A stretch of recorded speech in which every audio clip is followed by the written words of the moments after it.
सिद्धेभ्यः ओम नमः सिद्धेभ्यः। नमो अरिहंताड़म नमो सिद्धाड़म नमो आयरियाड़म नमो वज्रायाड़म नमो लुए सव्यसाहुड़म। चलते फिरते तीर्थ हैं हरते सब संताप, हम तो बस इतना जानते आप सरीखे आप, हम तो बस इतना जानते आप सरीखे आप।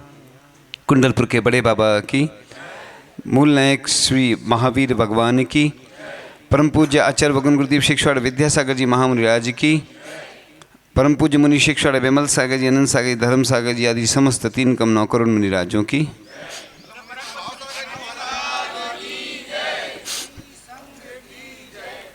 महावीर भगवान का संदेश जन जन तक पहुंचाने के लिए आप लोग इस महावीर जन्म कल्याणक महोत्सव को मना रहे हैं।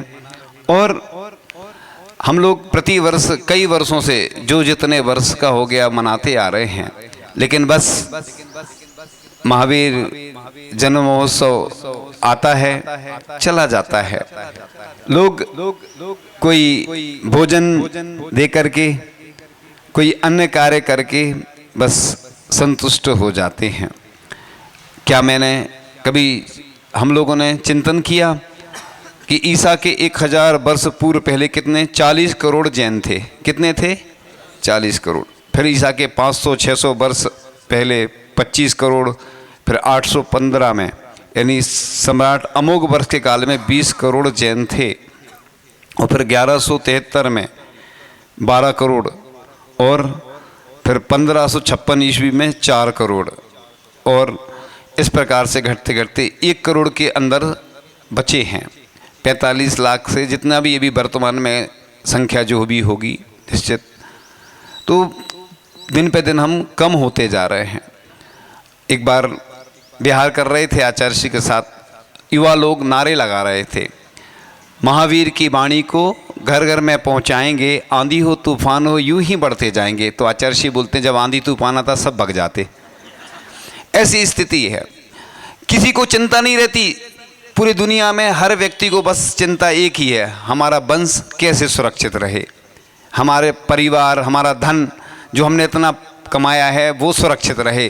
चाहे हम भले ही ऊपर चले जाएं, लेकिन धन तो हमारा रहे, हमारा यश कीर्ति रहे। किसी को चिंता है कि हमारी महावीर भगवान का जो वर्तमान शासन नायक हैं, उनका शासन काल चल रहा है किस प्रकार से, इसी प्रकार से पंचम काल के अंत तक हमारा जैन धर्म चलता रहे। क्योंकि एक एक व्यक्ति जब इस प्रकार से सोचता है तभी यह कार्य आगे बढ़ पाता है। एक अकेला व्यक्ति कुछ नहीं कर सकता है। तो महावीर भगवान ने जो कहा है उस अहिंसा के संदेश को हम तभी आगे बढ़ा सकते हैं जब हम स्वयं अहिंसक होंगे। तो आचार्य भगवान के आशीर्वाद से तो पूरे देश में गौशालाएं चल रही हैं, और चुनिंदा लोग ही उसमें सहयोग कर पाते हैं। कई लोग तो वर्ष में एक बार जाते हैं, कोई महीने में जाते होंगे। ऐसे बहुत सारे पुण्यशाली ही व्यक्ति होंगे जो अपने जन्मदिन पर या अन्य किसी विशेष पुण्यतिथि पर जा कर के गायों की सेवा करते हों। तो सिर्फ अहिंसा सिर्फ विचारों में नहीं, वाणी में नहीं, हमारे अंदर तक होना चाहिए। तो ऐसे पुण्यशाली, भाग्यशाली, सौभाग्यशाली व्यक्ति चुनिंदा ही होते हैं। और भगवान का जब 9 माह में गर्भ के बाद जन्म होता है तो ऐसा वर्णन आता है कि नरकों में भी कुछ समय के लिए शांति छा जाती है। ऐसे वीर प्रभु का जन्म महोत्सव बड़े धूमधाम से मनाना चाहिए। सिर्फ ढर्रे में नहीं कि हम वर्षों से ऐसा ही करते आ रहे तो वैसा ही करना है। प्रत्येक मंदिर के व्यक्ति पूरे देश में और विश्व में जहाँ जहाँ भी हैं वो अष्टप्रहतियाँ, अष्टमंगल द्रव्य और अच्छी अच्छी जो भगवान की झांकियाँ होती हैं प्रदर्शित करें, जिससे पूरे देश में अच्छा संदेश जाए। सिर्फ लोग सोचते हैं मुझे क्या करना, हम नहीं करेंगे दूसरे कर लेंगे, ऐसे ही लोग सोचते हैं। बस सभी यही सोचते रहते हैं। कुछ तो वीआईपी लोग होते हैं, बस आ जाते हैं। आपने देखा होगा कि जब चौके में आहार बनाने कोई नहीं आएगा, आहार देने सब आएंगे, और बाद में भेजने कोई नहीं आएगा, सब चले जाते। पूजन अभिषेक में देखना, जो जल भरने आता है, काम करता है, और लोग आएंगे बस अभिषेक करके चले जाएंगे, कलसा ढारो रे और भागो रे लोग भाग जाते। देखो वो भी एक दृश्य रहता है जन्म कल्याणक महोत्सव पे। 1008 कलशों से भगवान का जन्म, भगवान नहीं थे जब, बालक का, उस बालक का अभिषेक होता है।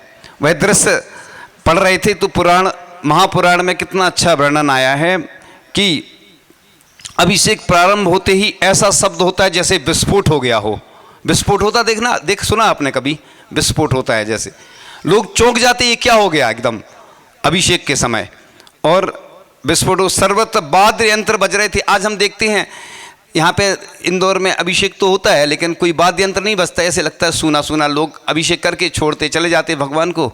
हमें तो दृश्य देखा, अरे भगवान का महामस्तक अभिषेक अच्छे से संपन्न करो, जैसे शादी विवाह में बड़े उत्साह के साथ ठाट बाट के साथ करते, ऐसे ही वर्ष में बस चुनिंदा अवसरों पर ऐसा महामस्तक अभिषेक कई अवसरों पर होता है, कई जगह निश्चित रहता है। जैसे कुंडलपुर के बड़े बाबा का आचार्य जी ने घोषित किया कि 9 वर्ष में ही होगा।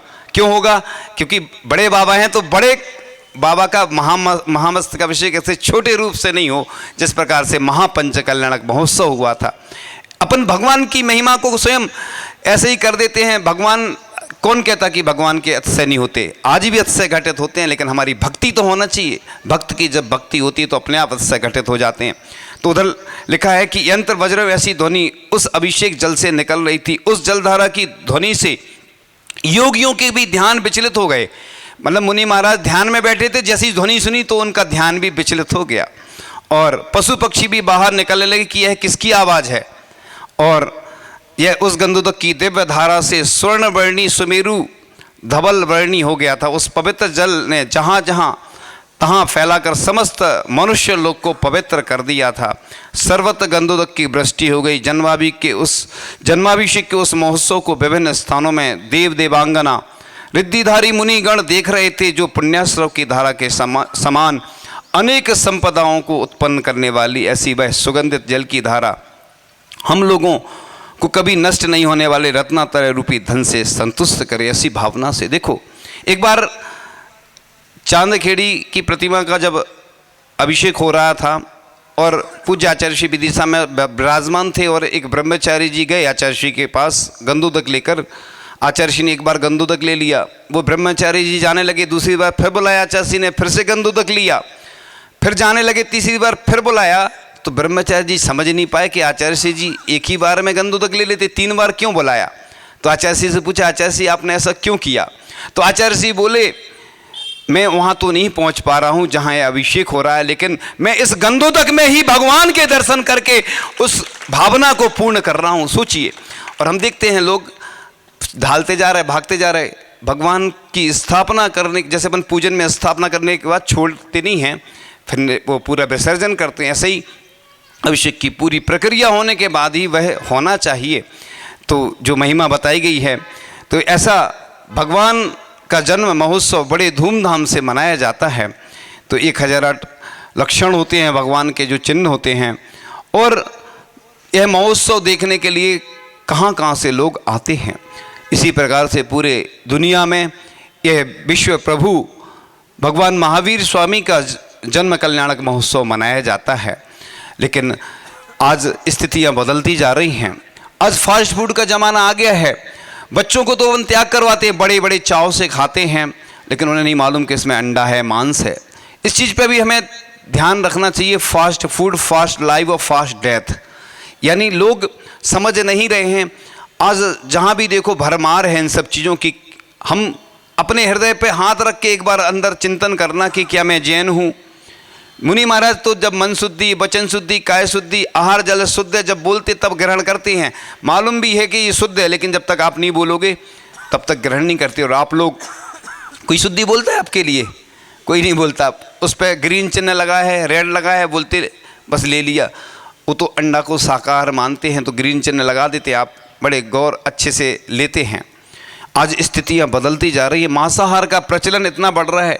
मांसाहारी व्यक्तियों को कोई समस्या नहीं है, दिक्कत किसको है?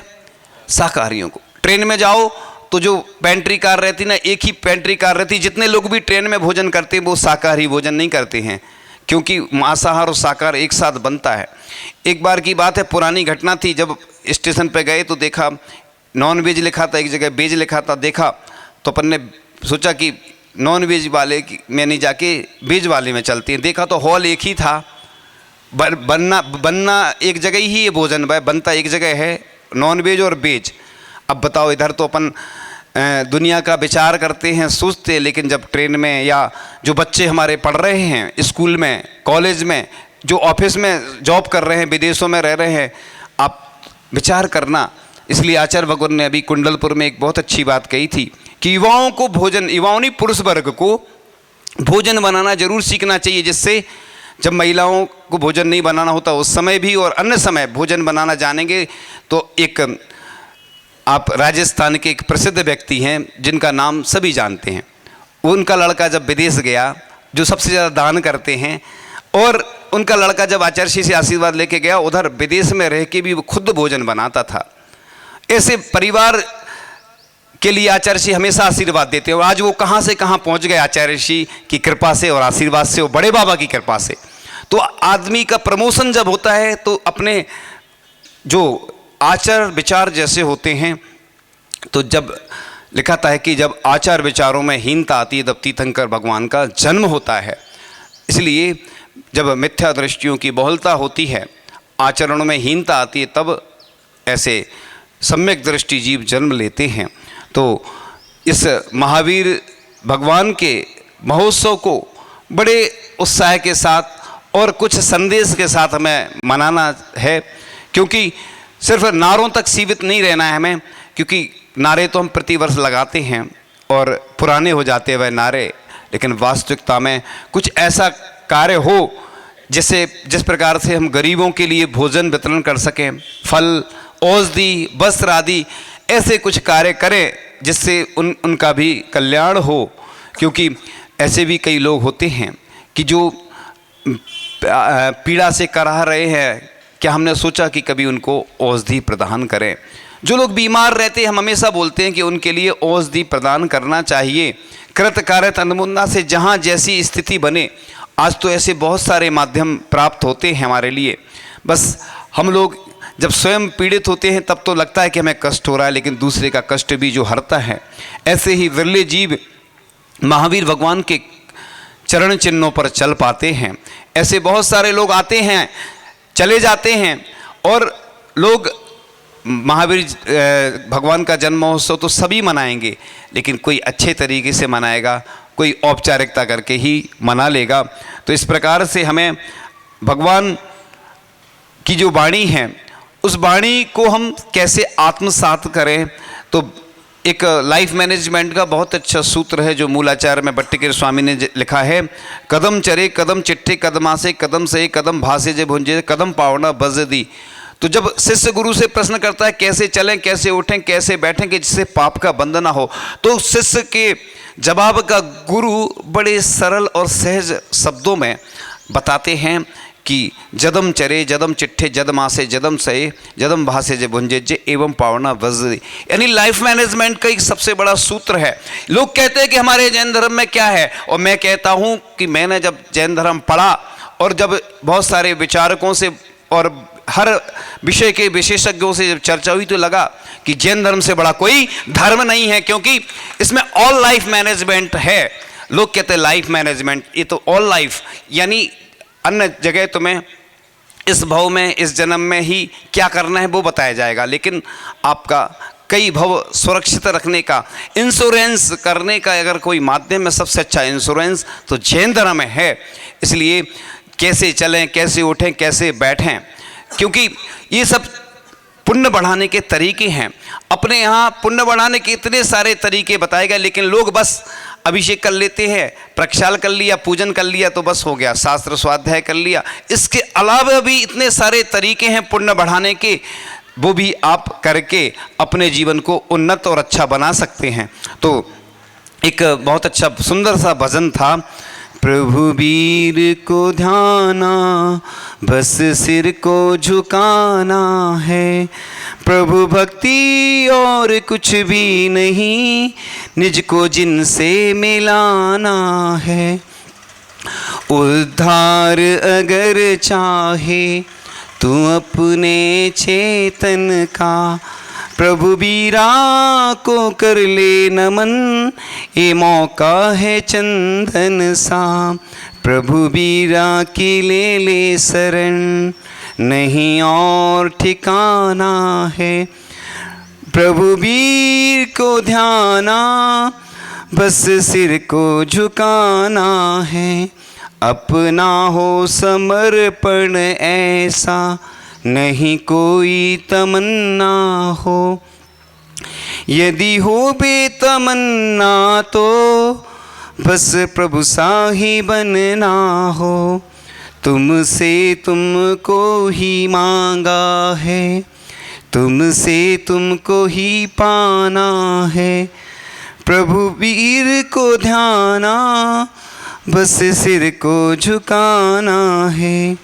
नहीं कोई शिकायत है, नहीं कोई करेंगे गिला। हमने ज़्यादा तो मांगा नहीं, किंतु कम तो कभी ना मिला। हमने अर्पण तो कुछ ना किया, लूटा तेरा खजाना है। प्रभु वीर को ध्याना, बस सिर को झुकाना है। हमने तेरी कभी ना मानी, किंतु की अपनी मनमानी है। कुंदन खोया कीचड़ पाने को, ऐसी अपनी कहानी है। वीरा सुब्रत को हीरा करो, पीड़ा भव की मिटाना है। प्रभु वीर को ध्याना, बस सिर को झुकाना है। इस प्रकार से यह जो महामहोत्सव आने वाला है, इस महामहोत्सव में सबको मिलकर के एक मुट्ठी में बंद करके, जिस प्रकार से एक छोटी सी चिड़िया थी, जंगल में आग लग गई, बूंद बूंद करके पानी ला रही थी, वो बुझाने की कोशिश में लगी हुई थी। इतने में जंगल के पशु पक्षियों ने चिड़िया से कहा, तू मूर्ख है क्या, कुछ बूंद पानी से आग बुझेगी क्या? तो चिड़िया ने जवाब दिया, आग बुझे या ना बुझे, जब भी इतिहास लिखा जाएगा मेरा नाम आग जलाने वालों में नहीं बुझाने वालों में आएगा। तो आप भी एक छोटी सी चिड़िया बन करके कदम से कदम मिला करके, इतने सारे मंदिर हैं और सभी मंदिर जब मिल जाते हैं और बंद मुट्ठी लाख की और खुल गई तो खाक की, नहीं तो राख की। इस प्रकार से आप इस सिर्फ महावीर भगवान के महोत्सव को ही नहीं मनाएं, आदिनाथ भगवान का महोत्सव भी, क्योंकि हमारे प्रथम तीर्थंकर तो आदिनाथ भगवान ही हैं। और भी जिन भगवान के जब भी पंच कल्याणक आते उन पंच कल्याणक को अगर हम अच्छे उत्साहपूर्वक मनाएं, क्योंकि आज संस्कृति बिगड़ती जा रही है। लोग अपना बर्थडे तो मनाते हैं, लेकिन भगवान का जब बर्थडे आता है तो विवाह आदि के कार्यों में लग जाते हैं। इसलिए भगवान का जन्म महोत्सव और भी मोक्ष कल्याणक महोत्सव तक जो भी यात्रा होती है, गर्भ से लेके जितने भी महा महोत्सव आते हैं, इन्हें हम मंगल माना गया है। उस दिन बहुत अच्छे मुहूर्त होते हैं, लेकिन लोग क्या करते हैं कि जन्म कल्याणक महोत्सव जिस दिन होता है भगवान का, उस दिन विवाह आदि करते, अन्य कार्य करते हैं या घूमने चले जाते हैं। ये तो प्रभावना का कार्य होता है। हम मंदिर में जो कार्य करते हैं वो कोई नहीं देखता है, लेकिन जो जिन शासन की प्रभावना होती है पूरी दुनिया देखती है। इसलिए आप लोगों को इसमें तन मन धन से सहयोग करके इस महामहोत्सव को पूरे विश्व तक यह संदेश पहुंचाना है। आचार्य जी ने एक बार कहा था, जिस प्रकार से अपन कार्ड बांटते ना शादी की, इसी प्रकार से अहिंसा का प्रचार करना चाहिए। और दान चिंतामणि पुस्तक में लिखा है, हिंसा को मिटाने के लिए अहिंसा का प्रचार आवश्यक है। आप लोग अहिंसा के प्रचार में लगें। इन्हीं भावनाओं के साथ परम पूजाचार्य भगवान गुरुदेव शिक्षण विद्यासागर जी महामुनिराज की। मैं आप सब सदस्य की ओर से, गुमास्ता समाज की ओर से, इंदौर समाज की ओर से आचार्य श्री विद्यासागर जी महाराज के आज्ञानुवर्ती शिष्य मुनि श्री विमल सागर जी महाराज के चरणों में नमन करता हुआ मैं गुरुदेव से विनती करता हूँ, प्रार्थना करता हूँ कि हमारी इस धर्म सभा को अपनी ओजस्वी वाणी से सुशोभित करे। नमोस्तु महाराज। प्रेम की गंगा बहाते चलो, धर्म की गंगा बहाते चलो, राह में आए जो दीन दुखी, राहों में आए जो दीन दुखी, सबको गले से लगाते चलो, प्रेम की गंगा बहाते चलो, चरणों को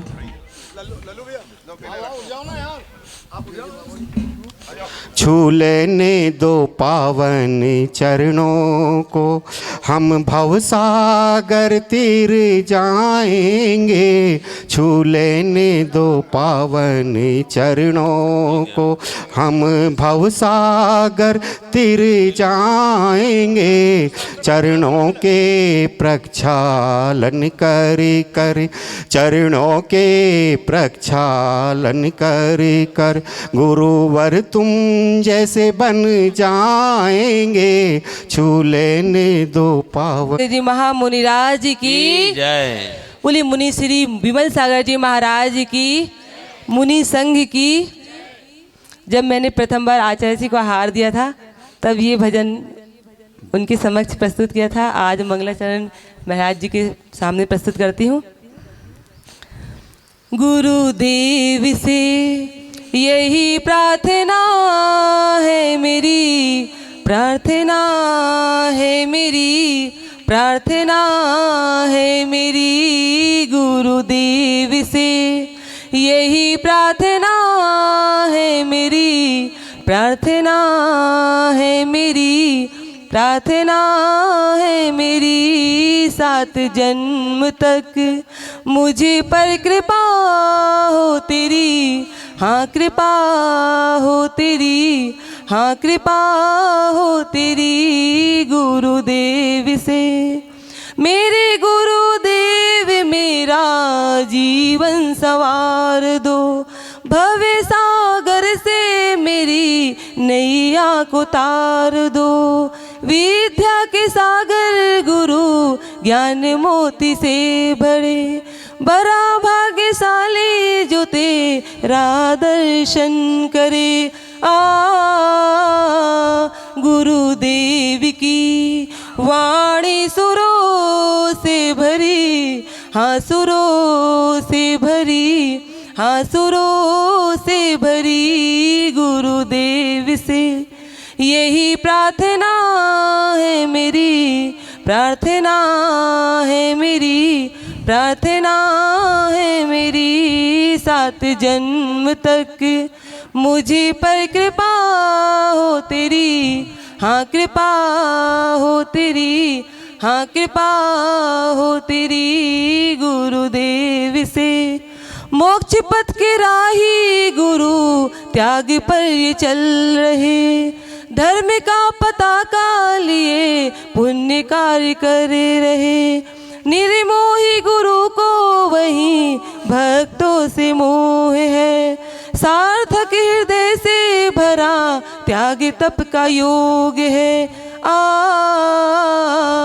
तुमने लाखों की कई विपदाएं हरी, विपदाएं हरी, विपदाएं हरी, गुरुदेव से यही प्रार्थना है मेरी, प्रार्थना है मेरी, प्रार्थना है मेरी, गुरुदेव से।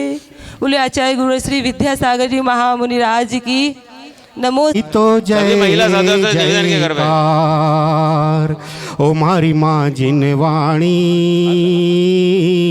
थारी तो जय जयकार, शरणा में राखी लीजो, भवसागर तारी दीजो, शरणा में राखी लीजो, भवसागर तारी दीजो, कर दीजो इतनो उपकार, थारी तो जय जयकार ओ मारी माँ जिनवाणी, थारी तो जय।